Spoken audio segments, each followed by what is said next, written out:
Detective! There you are. I'm the chief of police. I'm afraid there's been a murder. On a train? What? No, it's 2017. No one travels by train anymore. Come this way.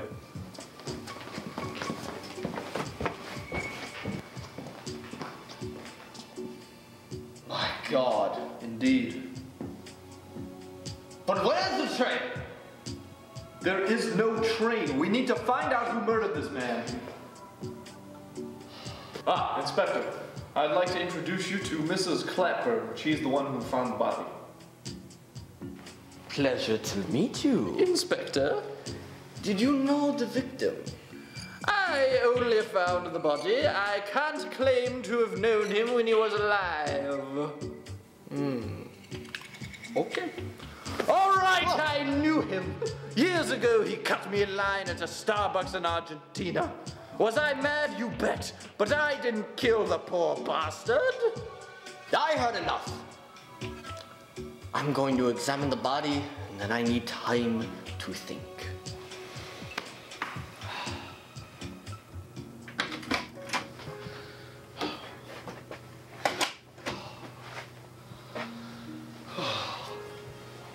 Oh, Catherine, my darling. I don't know what to do. What am I to do? I really need help on this one. Give me your strength. Please. Oh, Catherine.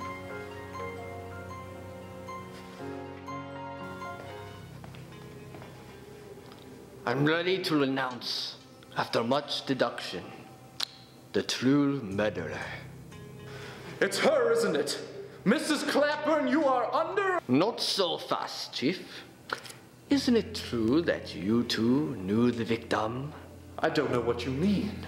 He was your stepbrother, wasn't he? You two never got along, and you got fed up and finally snapped. And you killed him in cold blood. Fine. I killed him. My father made him the sole heir to the family fortune. He wasn't even his real son. He had no right to that money. It was supposed to be mine. Just as I suspected. But what I don't understand, Detective, is how you figured it out. How did you even know he was my stepbrother in the first place? You tweeted about it an hour ago. You said, quote, "Just killed my stepbro, lol, oops, hashtag sorry, not sorry."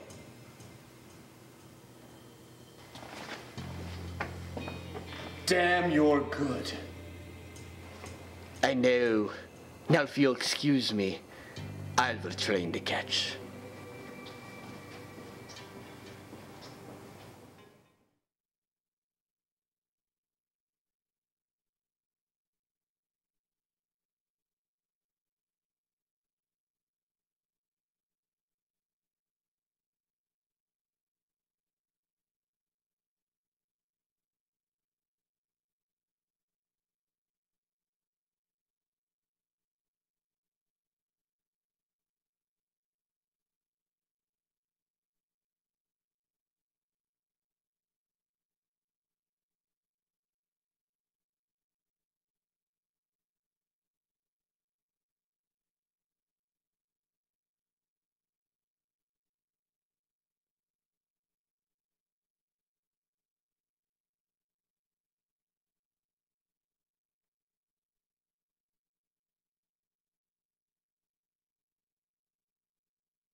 Hello everyone and welcome to Film Juice, the only show in Fredonia that reviews movies. I'm your host, Joe Dorado. I'm Andrew Canada. How's it going, everybody? We got some good movies today. Yes, I am so pumped for this show.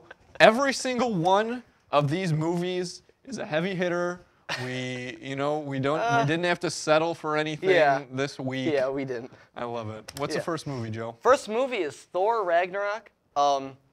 So this movie takes place 2 years after the events of Civil War and No, it takes place 2 years after Age of Ultron. Age of Ultron. Okay, Age of Ultron, and then it takes place 2 years after Age of Ultron, and it just follows Thor's story from now, like where he was, because him and Hulk were gone, and that's basically what this movie does, and it introduces Hela and all that stuff. So it was a lot of fun. Yeah, it was. So right off the bat, what did you think of it? My favorite thing about the movie. Okay, well, let's start with this. To me, Thor has always been the weakest link in the Marvel Cinematic Universe of all of Iron Man's trilogy, Captain America's. Yeah. The first two Thor movies I thought were boring.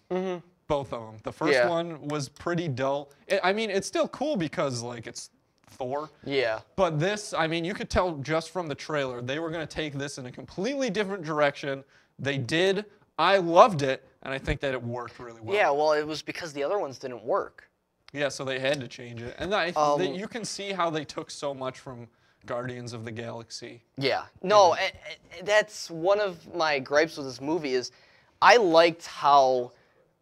actually liked the second Thor movie, which no one liked, but I liked the second Thor movie. I actually liked it more. There was an Infinity Stone in it, which was cool. I actually liked it more than the first one, which I guess so. But the first one wasn't great either. No, I know, and I'm not.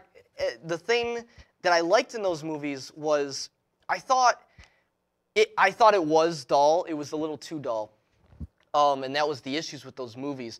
But what I think they did with this movie that I didn't like as much as everyone else is they made it so what's the word I'm looking for? So exaggerated, like the change. Like it went from this like dramatic like kind of film like from the other two to all of a sudden it's Guardians of the Galaxy Volume 3. Kind of, but I mean, it's a change that they had to make. I know, I mean, it's completely different from the first two. Yeah. But that's why I love it. Yeah, it is great. And I think that they made it work well because Thor changes a lot throughout this movie. Yeah, he does. And it's a big change for his whole saga, his part of the franchise. It is. I did like it overall. I liked the change because it did make it more fun.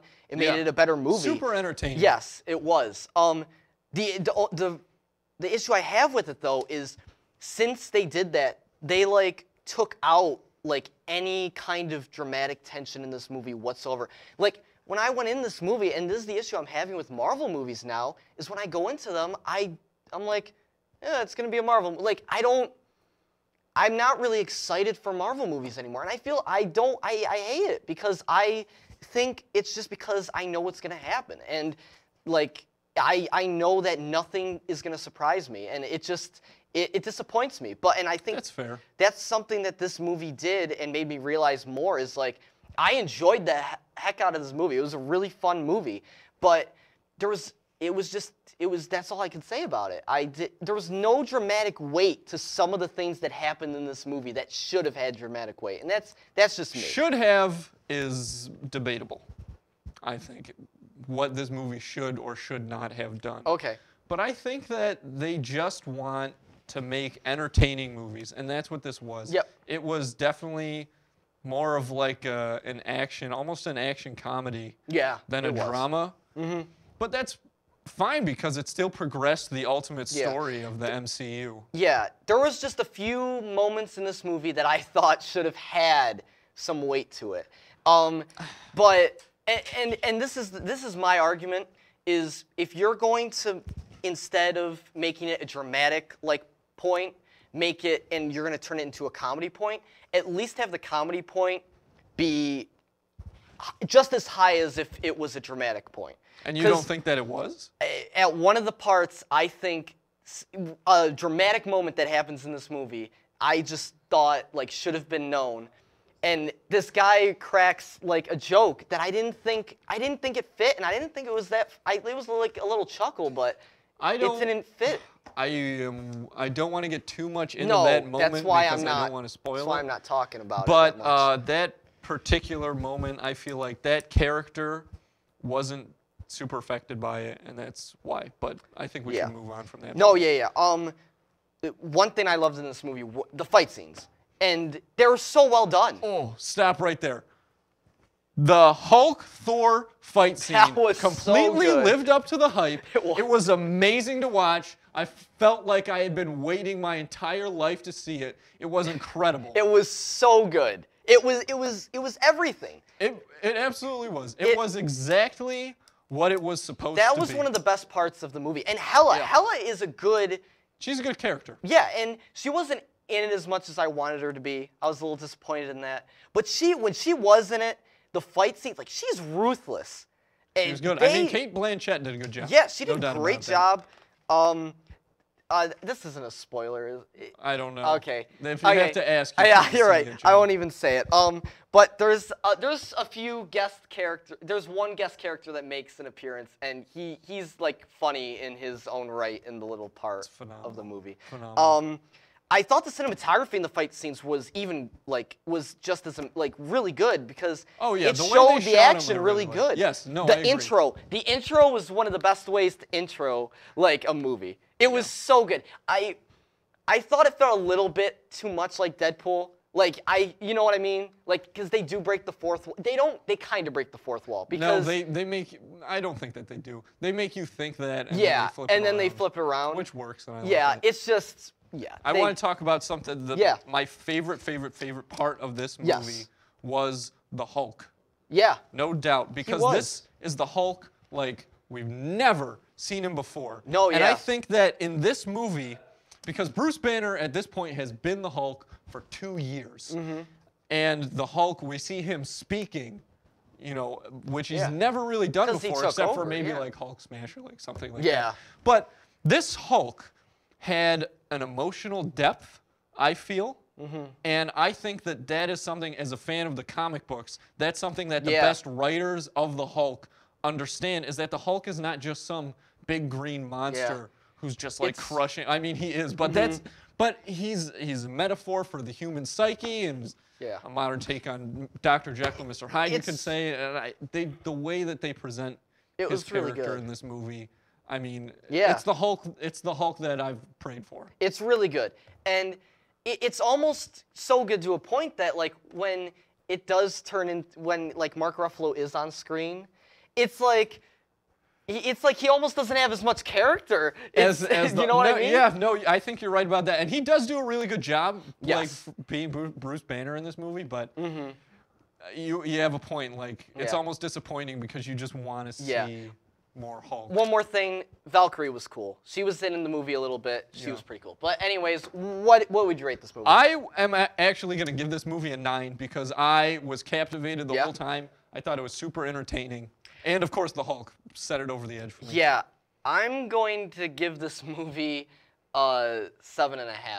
Just because I enjoyed it a lot. 7.5 is good for me. I enjoyed the movie a lot. It's just, it's just another Marvel movie for me. Like, it was really good Marvel movie, but it's starting, I don't know, I'm getting bored, and I understand that, but I think for this particular character, that's true. Give them a break. But I really did like it. Where they took it is different from everything. I really did like it. Phenomenal. Yes. All right, everybody, we're going to be right back with Murder on the Orient Express, so stay tuned. We'll see you in a second.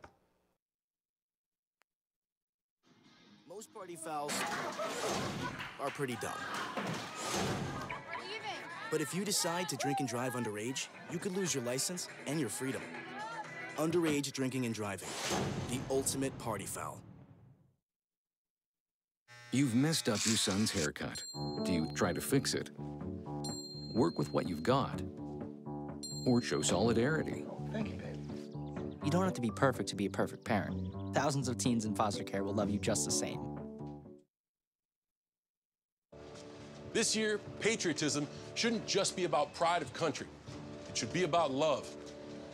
Remember that to love America is to love all Americans, because love has no labels. Había un niño que era muy sensible a luces y sonidos. Construía escondites donde no podían entrar. No le gustaba mirar a la gente a los ojos. Lo hacía sentir incómodo. Un día se descubrió que tenía autismo. Con ayuda poco a poco aprendió a vivir mejor con ello. Mientras más pronto se diagnostique, mejor. Conoce las señales en autismspeaks.org. Your son wants to get a cat, but you're allergic. Do you A, prepare yourself,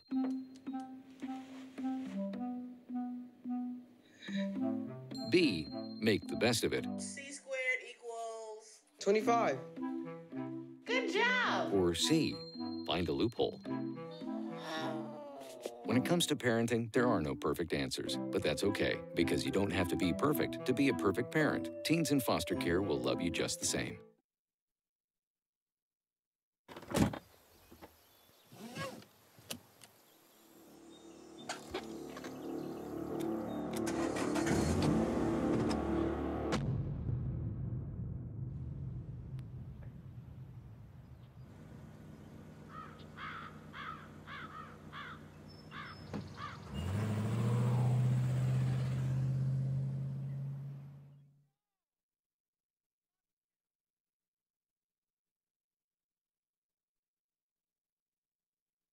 We cannot be bystanders. We can stop to make sure someone is okay. We can warn someone when their drink isn't safe. And disrupt the situation. We can. Get someone the cab. Or walk them home safely. We can make campuses safer for our friends. Our roommates. Our classmates, our fellow human beings. We cannot be bystanders. We can. Intervene. It's on us. All of us. Learn how and take the pledge at itsonus.org.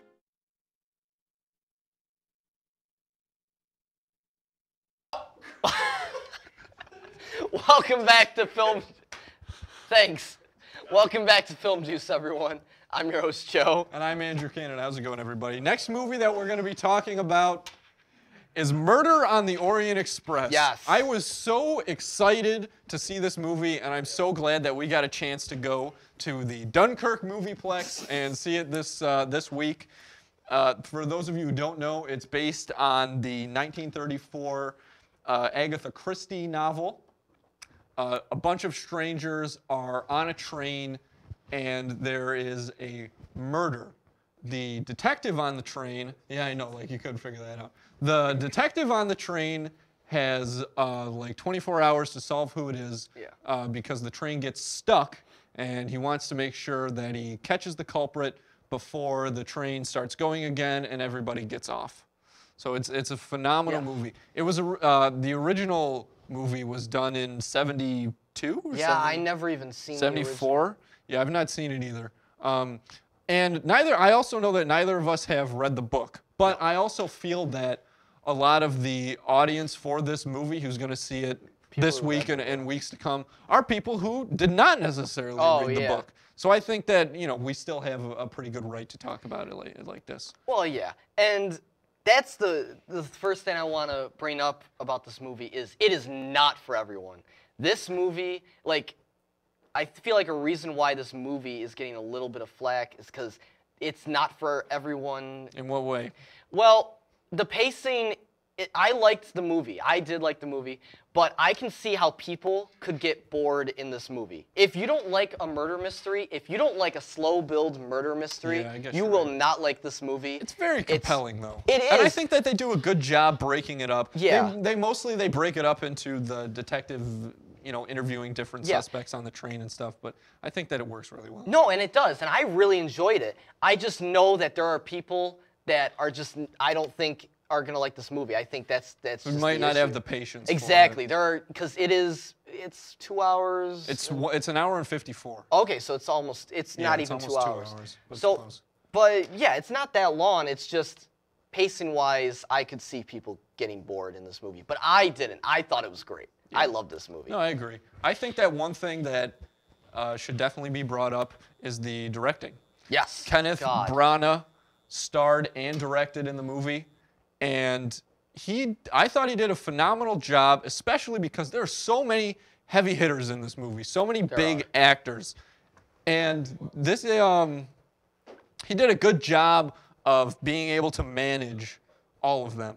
Yes. You know what I mean? And even as far as blocking goes as well. But just managing those actors, I think that it did not faze him at all. He did a good job. The cast is like insane. It's Johnny Depp. I don't know the director's name again. Kenneth Branagh. Kenneth Branagh. Who's a phenomenal actor. Willem Dafoe. Josh Gad. Leslie Odom My Jr. uncle Josh Gad. Leslie Odom Jr. Yeah, who was really good. Dame Judi Dench. Yes. Daisy Ridley. Yeah, it was just. insane. I remember seeing the preview for this movie, and I was like, this movie looks like it costs $1 trillion. Yeah. But surprisingly, it only cost $55 million, which is a third of the budget of Thor that we just talked about. Well, it's not a very. It takes place mainly in one place. Yeah. And it looks phenomenal. This movie looks great. Yes, I agree. I love the look of this movie, and the cinematography for a lot of the parts is really well done. Yeah, I think the lighting is good. I also think that it helps tell the story a lot. The DP on this, Harris Zambar Locos, worked with Branagh before on the first Thor movie.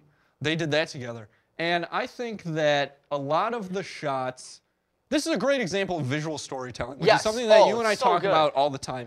And not just necessarily in the way that the blocking. That's good, but that's not what I really mean by visual storytelling. I mean using the camera, different angles, and things like that, different lighting techniques to tell the story. And this movie does that. It's so good. And what I really love about it is that it does certain things in the beginning, certain angles, certain camera movements, that once you get to the end of the movie and the truth is revealed, it's like, oh, that makes sense. Exactly. That's why the camera moved that way. That's why they shot this scene that particular way. And it was really cool. Oh my, I loved it. It was really awesome. I loved how they did the visual storytelling with the main character in the beginning. Yeah. How they show how they establish this guy isn't messing around. Well. And they don't have someone give narration this guy did this and this guy did this. Yeah. You see what he can do in the beginning. And it's not drawn out, no, which is difficult to do. It's quick and to the point. You immediately really know who this man is. Yeah, and it's so cool. And part of that, I think, is how that first scene is written. It's so awesome. And I mean, that's just exceptional. One of my favorite, the transitions are really well, I think. Yeah, they're pretty cool. And with the establishing shots, too, those are really good. Those go hand in hand with the transitions. But I loved some of the shots in this movie. They had a lot of cool tracking shots in this movie. Yeah. And one of my favorite tracking shots is in the beginning when he first gets on the train and it's outside of the train and it's going, God. And then the last tracking shot is so good too. It's really well done. Absolutely. Some of the themes in this movie, I don't know, we can't really talk about it probably, but there are some really awesome themes that going from other old stories that are really well done. And there's a lot of religious symbolism, Yes. which I appreciate. I always love to see that in movies.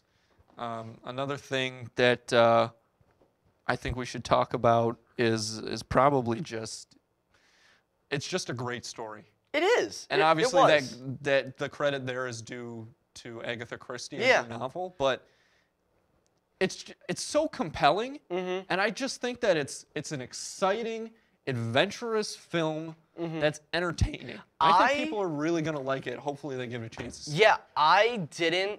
What was I gonna say? I didn't see the twist coming. That's what I was trying to say. I didn't see. They did that pretty well. I didn't see couldn't. This movie keeps you guessing of who it's gonna be. Which goes again, which is really if you well watch done. the camera movements and everything. Yeah. Then it's like, oh, of course this is the way. Yeah, and it was really cool. I love it so much. So well done. The reveal at the end bothered me a little bit, just because I thought the way it was done, and this isn't all to the like movie's credit because it was based on a book, and so this is a lot of the story. But I thought the end, like who did it, was a little unsatisfying because I felt it was, I don't know, I think it was the way he revealed it. Maybe I think maybe it was just a little too. I don't know if it was too fast. I disagree. I feel that it stayed true to murder mystery stories, just the classic formula, or not formula, but the classic format, because the formula it definitely veers from its twist is exceptional. Yeah. But the classic, murder mystery format, I think that end scene is really a cornerstone. Yeah. That the movie does, and I think that it does fairly well. I also like where the big reveal happens, and again, I think that if you watch the movie, it makes sense that. Like, oh, it had to happen there. It couldn't have happened anywhere else. No, yeah, it was really well done. I really liked it a lot. I don't know what other great. What else haven't we talked about yet? I thought the music was kind of like there. It wasn't amazing. You know what I thought? One thing I thought they did an interesting job of making you feel like you were on the train. Yeah. You know what I mean? It seemed to me like they had tripods with the train moving as opposed to a steady cam. Yeah, I noticed that. What would you rate this movie? This one, I would give it an 8.5. An 8.5? Yeah, I would give it an 8.5. And I'll tell you why, because Thor I gave a 9. I didn't find it necessarily as entertaining in like a feel-good sense as Thor, but the story is phenomenal, and the lighting is phenomenal, and that sets it over the edge for me.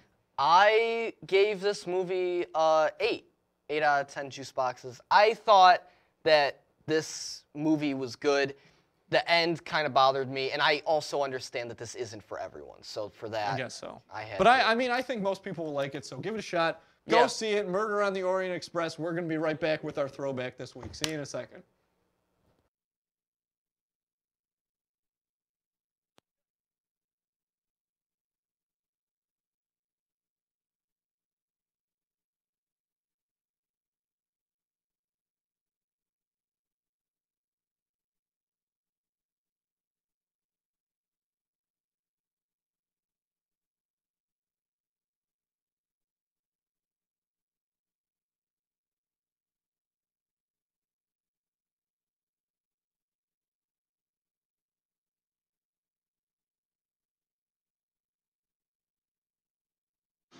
Most party fouls are pretty dumb.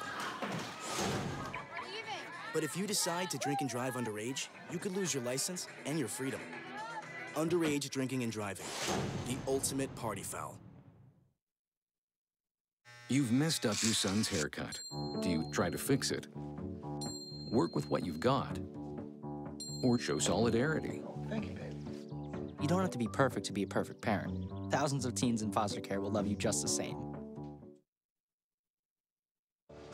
This year, patriotism shouldn't just be about pride of country. It should be about love.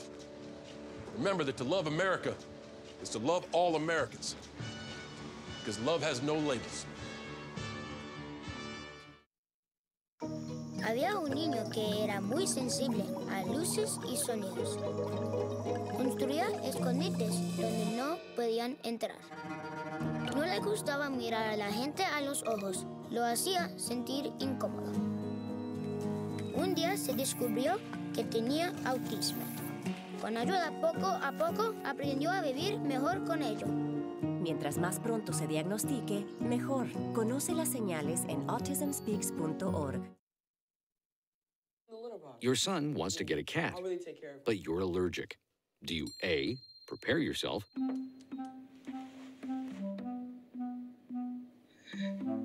B, make the best of it, C squared equals 25. Good job. or C, find a loophole? When it comes to parenting, there are no perfect answers, but that's okay, because you don't have to be perfect to be a perfect parent. Teens in foster care will love you just the same. Había un niño que era muy sensible a luces y sonidos. Construía escondites donde no podían entrar. No le gustaba mirar a la gente a los ojos. Lo hacía sentir incómodo. Un día se descubrió que tenía autismo.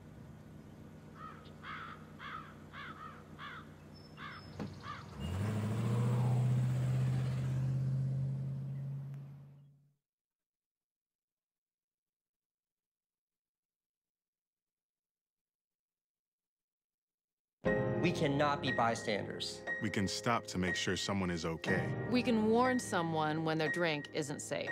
And disrupt the situation. We can. Get someone a cab. Or walk them home safely. We can make campuses safer for our friends. Our roommates. Our classmates, our fellow human beings. We cannot be bystanders. We can. Intervene. It's on us. All of us. Learn how and take the pledge at itsonus.org.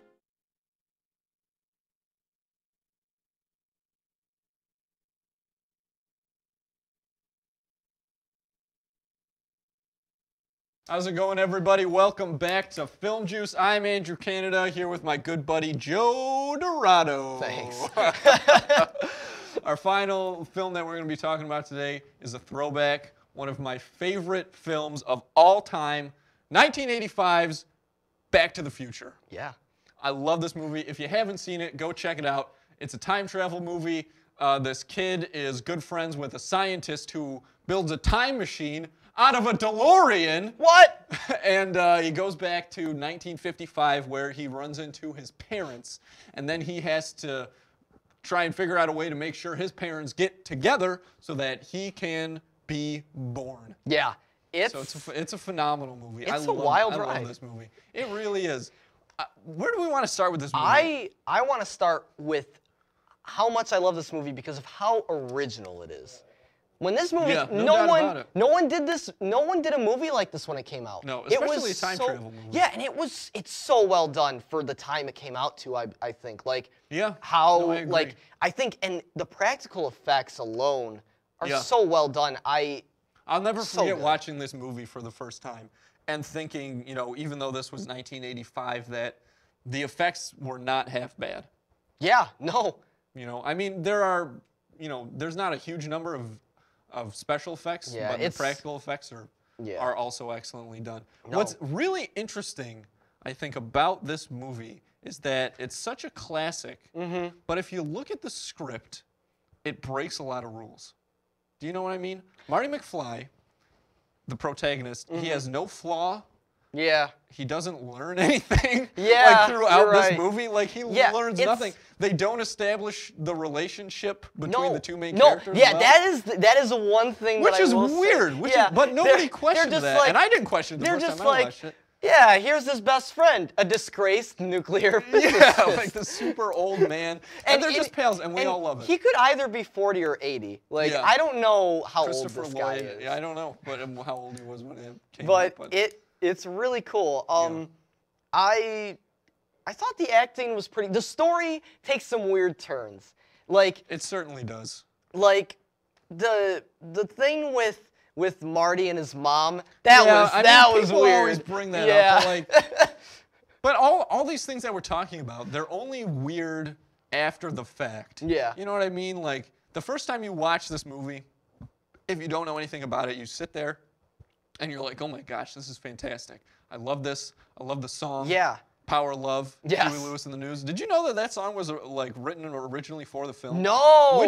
Which I think is another really interesting thing is that a lot of movies, especially in the 80s, like Weird Science, Monster Squad, those both have songs written for them specifically about the movie, like in the title of the movie. But this is just a great song standalone, and like Ghostbusters, you know what I mean? Like the song from Ghostbusters is like called Ghostbusters. Yeah, the intro to this movie sets up the it sets up the movie perfectly, and I think it is so well done. And that is a great example of visual storytelling, the way they do the intro with the alarm clocks. And it's so cool. It is really awesome. It's just a really cool, cool movie. One of my favorite characters in this movie is Biff. Biff, what a guy. What He's a jerk. Character. He is, but the guy who plays him is so hilarious because the way he pushes around Marty's dad is some of the funniest thing because he just like lets him do it. It is so funny. It's like, I think that just, and then, I mean, it is funny, but that's also another reason why this movie is so well written because that relationship shows us, what a guess, a loser that Dork. Marty's dad is, which is Yeah. how Marty perceives his dad in the movie. Yeah. That's his #1 problem with his dad. Yeah. Is that he doesn't relate to him His- because he sees him as like this big nerdy guy. His laugh is fantastic, though. One of the best laughs in movie history. He's got terrible greasy hair. Yeah, yeah. That's for the Whatever. time. That's for the time. And another thing about Biff, like, again, they kind of make fun of, Yeah. you know, him being like a 1950s bully or whatever, you know. But it works. It works. Did It's you hilarious. find it weird at the end when Marty like just goes out with Johnny Be Good? Did you find that weird? That's a great song. No, it is. But like, I don't know. It is. But at the same time, it's like Marty McFly wrote Johnny Be Good. I don't know. Oh, It that's was- what you mean. Yeah. Yes, that's super weird. That's very While weird. I do love that moment when he's like, "It's your cousin, Marvin, Yeah. Marvin Barry," and then he like holds the phone out like Chuck Berry Yeah. can hear it. So It was- that I actually, I'm glad you brought that up because that I little actually weird. really do not like, and I think that Yeah, I mean it we was could weird. talk about a lot of the history of rock and roll, and Yeah. whether or not the mainstream media has decided to push the fact that white people invented rock and roll, which is just Yeah. not true. Yeah. So yeah, that part. If you think about that part, it is not good. But that's like the, No. that's only. And yeah, I don't fault the movie. I don't know.